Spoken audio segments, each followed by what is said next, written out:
พี่น้องหลากันออกมาเกือบตายที่ถ่ายคลิปก็ถ่ายบ่ได้ทักทายสบายดีกันเบิดทุกคนทุกคนสมองสุบอนเฮาหนังคันนั้นแต่จอยกับลูกอยู่คันนี้อยู่กันออกมาแต่เฮือนออกมาทางดำแต่ทางดำมาพี่อีกป้าบอกไกลๆยังไงพี่น้องจนอยากตายพี่บนโค้งอันนี้พี่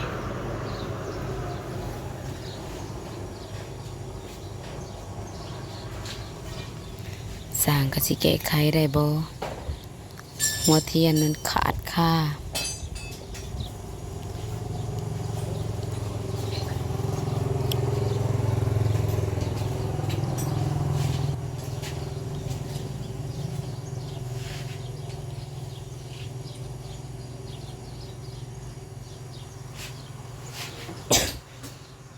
บ่เคยสอ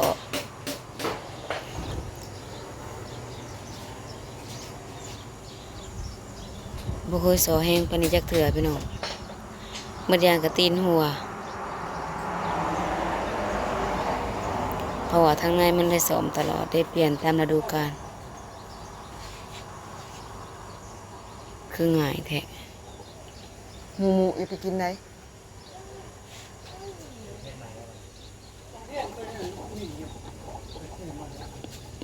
ทุกตัวแดงซ้ำหิวำปานนี้ก็ถือค่อยคิดฤดูกาลมันนี่แล้วมีแต่แนวสอเนี่ยคือได้จ้ะคือง่ายแท้ว่าสิพายิงเมย์ไปงานศพอยู่บ้านเรามาค่าโหลดติดบ่ได้นั่นแหละก็ติดบ่ได้ว่าสิหันเบิ่งหัวเทียนหันเบิ่งหัวเทียนขาด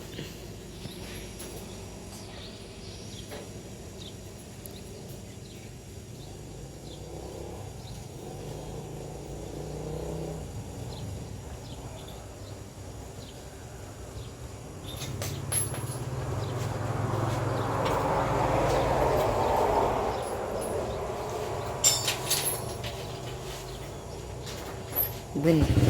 โอ้ยหัวเทียนบอดพอได้เปลี่ยนลิ้นนี่เอาตัวได้เฮ้ย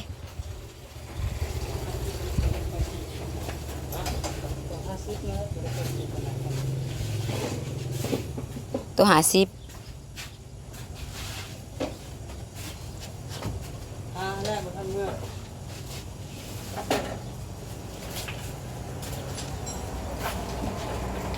ถึกสุด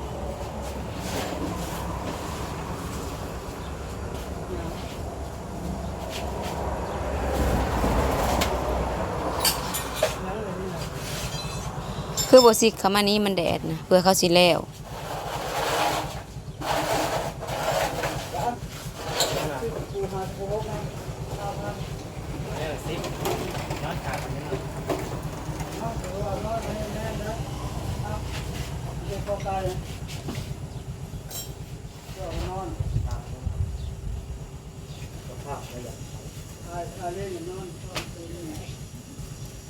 เบิ่งรีโหลด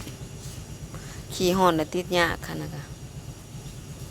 เรียนมันก็ยังหลายเติบอยู่เฮ้ย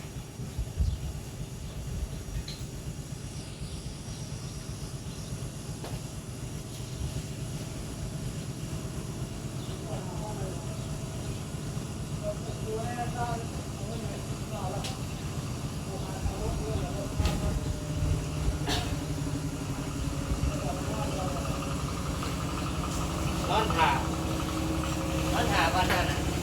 ก็เดี๋ยวห้างยังไม่ได้ทำหรือเปล่า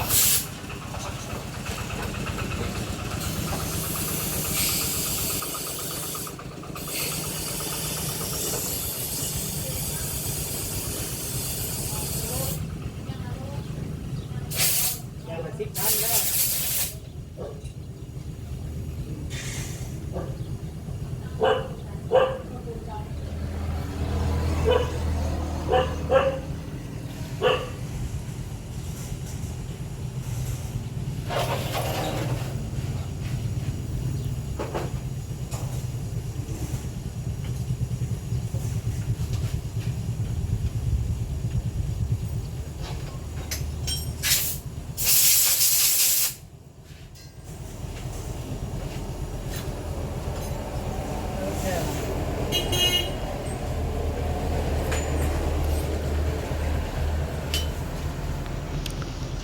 คนส่งมีไซคนส่งหุงอรุณ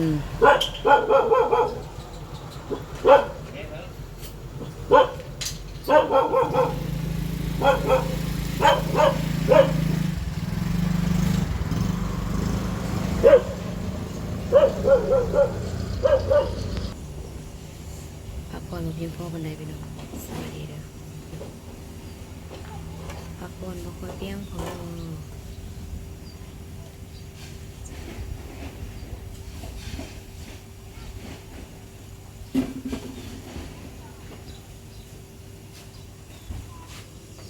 มื้อนี้ยังบ่ได้มีอัพคลิปอัพเลย จักมันห่อนแล้วมันติดยากเกี่ยวกันบอกกับดิน เกี่ยว ขี่ไปไกลๆมันจักฮ้อนน่ะเด็กติดยาก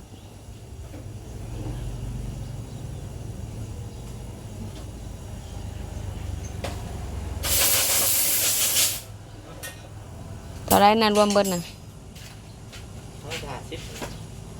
นั่นน่ะบ่ไหวเฮ็ด สืบต่อเลี้ยงงัวพี่น้องขึ้นไปจังสิอัพคลิป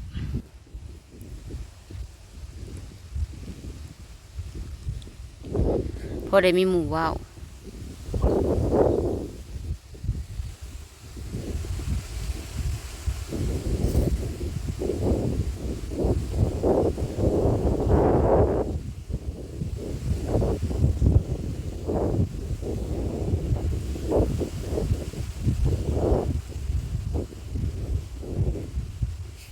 บรรยากาศกับเพชรนอนกล้าขายาวไหวอีกเลยพี่น้อง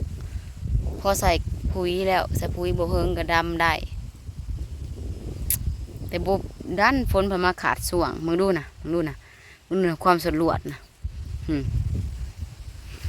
บ่มันสิกินกูหมูได้ขอยสลวดคือหยังนี่ครบบ่นี่กล้าพอดำแล้วพ้นมาถิ่มช่วงบัดนี้มึงเอา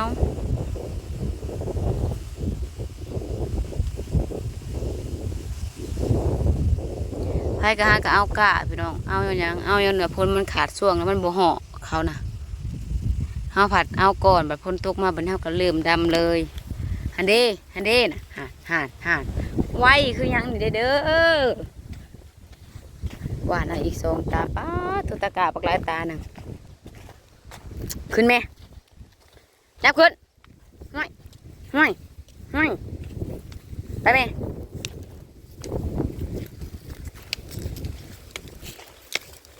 ไปจับขึ้นเทิงผู้มากดีนะเบิ้งงุยหญ้าผู้หน้าบ่ได้อึด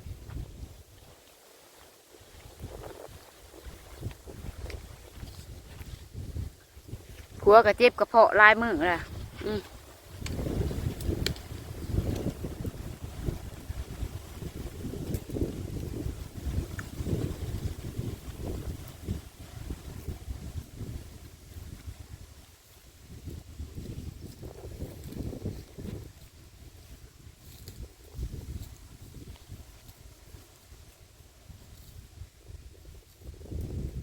โอ้กิกเวกอาศัยว่าวันเสาร์วันอาทิตย์สิได้กินเต็มที่สู้กับบริเต็มที่จังหน่อยดำหน้าเนี่ยสู้แห่งกระเต็ก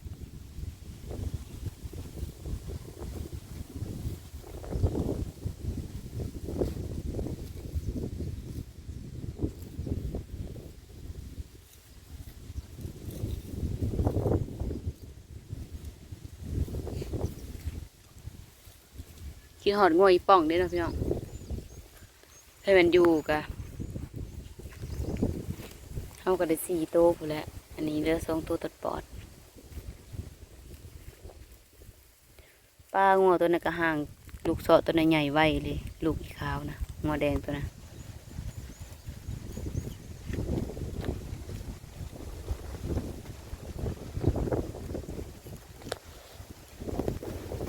กันหลังลงมาไกลตะกะ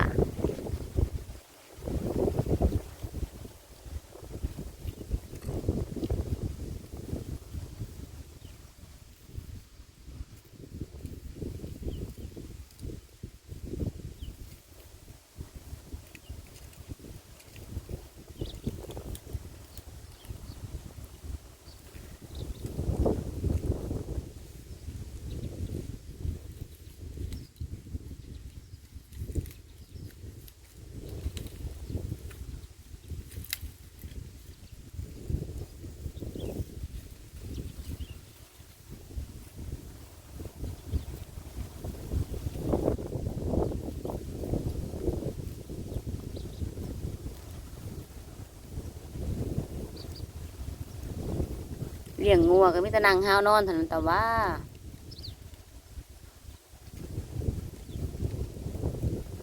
ลมเย็นเย็นพี่น้อยเย็นจนอยากหลับพูดแหละ